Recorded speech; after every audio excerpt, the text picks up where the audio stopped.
Standardized tests are exams given to students under the same conditions and scored in a consistent manner. Examples include the SAT tests, GRE tests, and MCAT.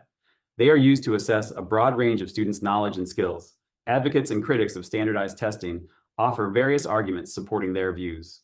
We'll look at the arguments for and against standardized testing. Let's start with the arguments for. 1. Measuring performance objectively. Standardized tests provide a clear, objective measure of student achievement. By using the same tests under the same conditions, educators can compare the performance of students from diverse backgrounds on a common scale. This can help identify schools or districts that are underperforming, guiding targeted improvements in teaching and resources. 2. Accountability. These tests ensure accountability in the education system. They help ensure that teachers, schools, and districts are held responsible for teaching the required curriculum.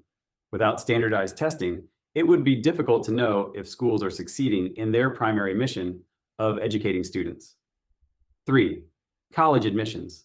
Standardized tests are an effective and objective way to sort students for college admissions.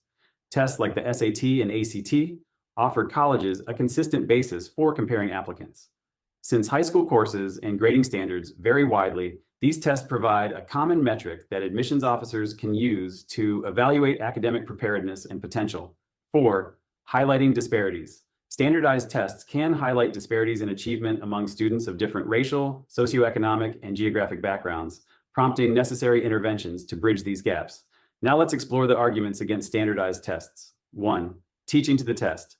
A major criticism of standardized testing is that it encourages teachers to teach to the test, focusing on test-taking skills rather than deeper understanding of the material. This can lead to a narrow curriculum that neglects important areas of learning not represented on the test. 2. Stress and anxiety. Standardized tests can place excessive pressure on students, teachers, and schools. High stakes are often attached to these tests, including funding, teacher evaluation, and the ability to graduate. Similarly, if a student is sick on the day of the test, their performance may not accurately reflect their knowledge and skills. This stress can affect performance and well-being, leading to anxiety and other mental health issues. 3. Cultural bias. Critics argue that many standardized tests are culturally biased, favoring students from certain backgrounds over others. This can disadvantage minority and low-income students whose life experiences and language may not align with what is tested. 4. Inability to assess intangible skills.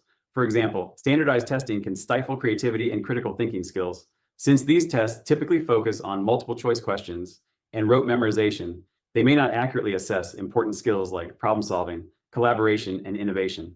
So, over to you. Are standardized tests a net positive or net negative in society? Let me know in the comments.